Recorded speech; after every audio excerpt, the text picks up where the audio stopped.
everyone, it's Jenny.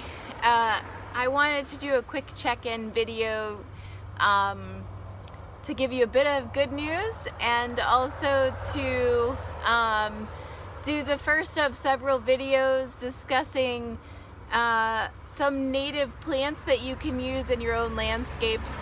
I had talked about that in my last video, which was about climate change, and I promised that I would bring you some videos that really gave you some ideas for what you could do in your own landscape. So to start out with, this morning was really awesome. The day has been so beautiful, and when I came out to the garden this morning to have my tea, a fox had stirred up some birds, and the fox just ran across the property and the birds were just chirping, and so I do have birds, which is really great. I'm so happy about that. And a fox, which I haven't seen a fox in a while. I have seen a coyote more recently than I've seen a fox, so I'm very excited about that. But I started weeding this morning, and I was trying to weed out a bed that I had planted from seed a few years ago, maybe 4 years ago or so. I started a meadow, which is a very daunting task. If a meadow is a very challenging garden to undertake, so I don't recommend it for beginner gardeners. But if you have a small patch, you can start out with a meadow if you'd like, but my meadow is gigantic, so don't do it if you aren't prepared to do the weeding. So last year I let the weeds go a little bit, and my black-eyed Susans just sort of flopped over because they were competing with the other plants, and also they started to get botrytis and other fungi near the base of the, all their leaves started to yellow out.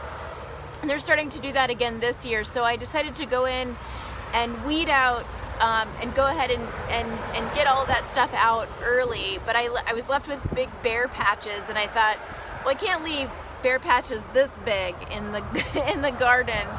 So I wanted to fill those in a little bit, and I decided to get some. I went to the nursery center and I decided to get some purple cone flowers. Now, I did try to seed these up the hill a little bit, and we'll see if they pop. I'm afraid that the birds have eaten them, but this is a Magnus purple cone flower, and I just bought 3 of them. I'm gonna see if it fills in the bare patches that I have, and I didn't want to be too aggressive with the planting, because the point of pulling out those weeds was to give those black-eyed Susans more space, more air flow, so that they didn't get so much fungus around the base, and to make sure that they didn't get too leggy that they flopped over. So I don't want them competing with the purple cone flowers, which will get about the same height.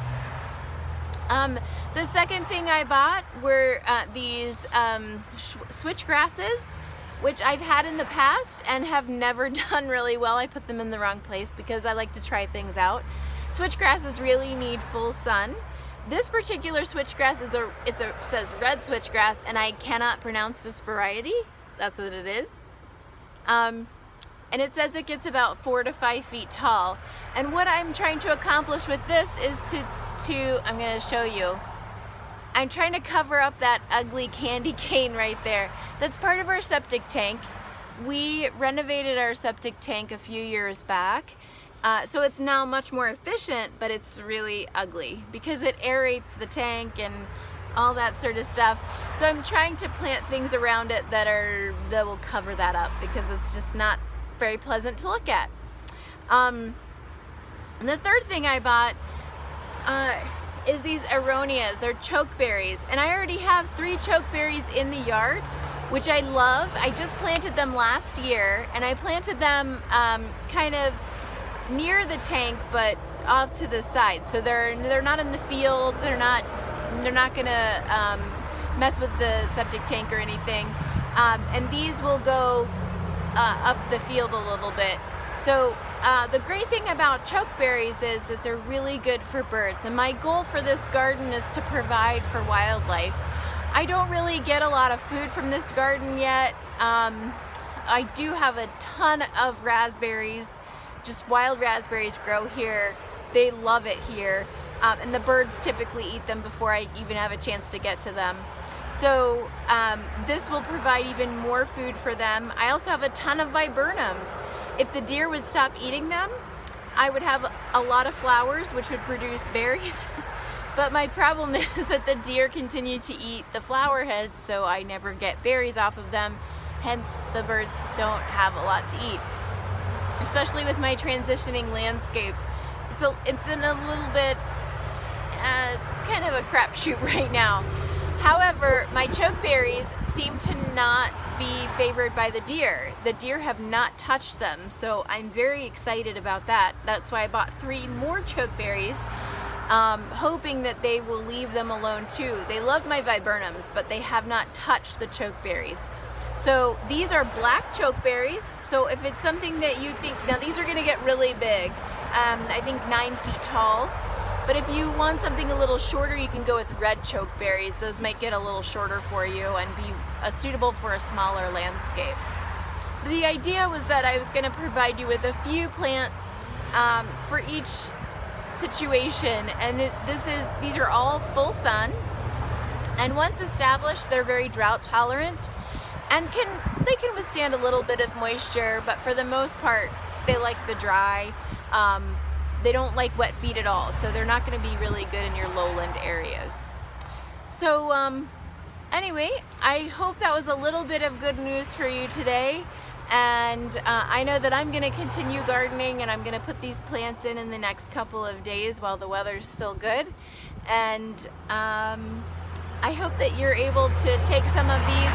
I will continue to produce videos that hopefully will talk about maybe some plants that love sun and wet areas, and then some that love shade and wet and dry areas as well. I'm going to break it up so that you all kind of get the plants in and can kind of absorb it. And as always, I'm here to answer any questions you may have. Feel free to reach out to me at any time. And for now, I'll sign off and just say happy gardening.